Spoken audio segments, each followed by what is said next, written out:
Another powerful idea that all romantic poets, especially second generation romantic poets, shared was the myth of Prometheus.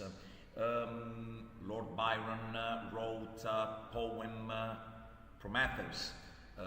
Percy B. Shelley wrote a play in verse that is Prometheus Unbound. Mary Shelley, his second wife, wrote a novel, the famous novel Frankenstein, with the subtitle The Modern Prometheus. So, Giacomo Leopardi wrote an operetta morale that is La scommessa di Prometeo. So why this shared love for this mythological figure? Because Prometheus is the champion of mankind.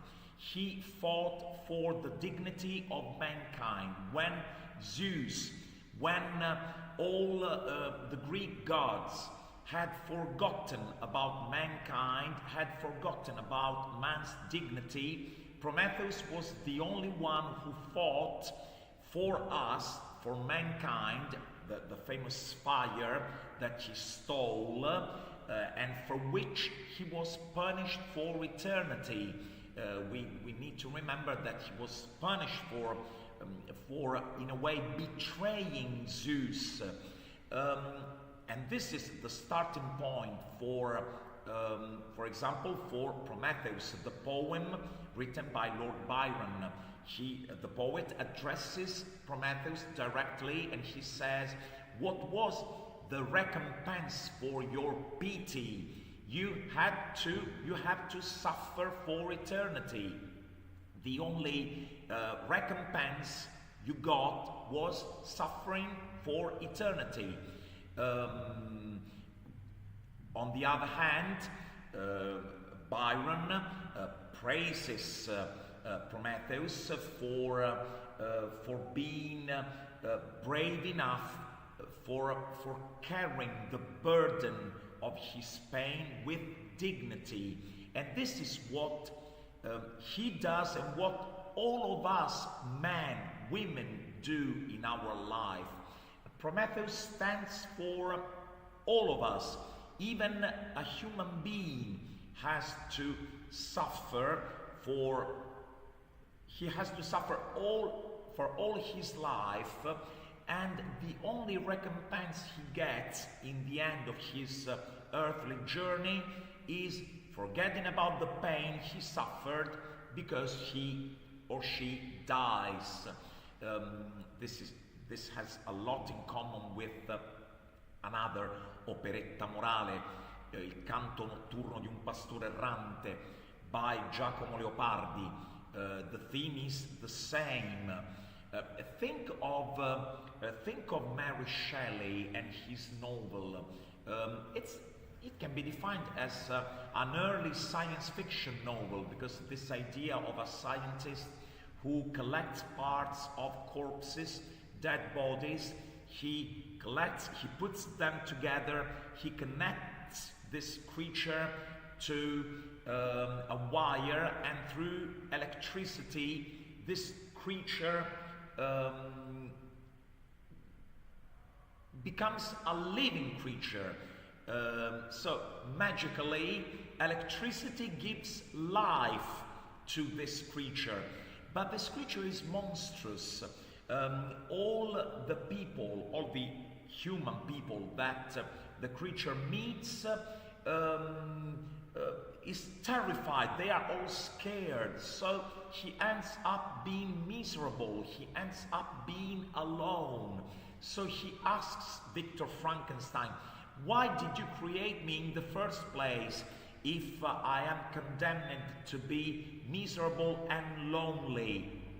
So even in this case, this can be referred to all of us, even mankind, even a man, even a woman born into this world might wonder, why was I born? What was I born for if I only get to suffer? So this idea of an almighty creator who is some kind of deus ex machina, somewhere above in the sky, and he is looking at us, and maybe he is also mocking us for the way we live. It is another form of rebellion of the creature to its creator. A second theme that can be found in Mary Shelley's Frankenstein is the idea of a scientist being irresponsible for what he does. A scientist has to understand that a possible discovery, a possible scientific discovery, has its consequences. In this case, giving life to a creature and not knowing what to do once the creature is alive. Victor Frankenstein escapes. He flees away when he sees that the creature is alive.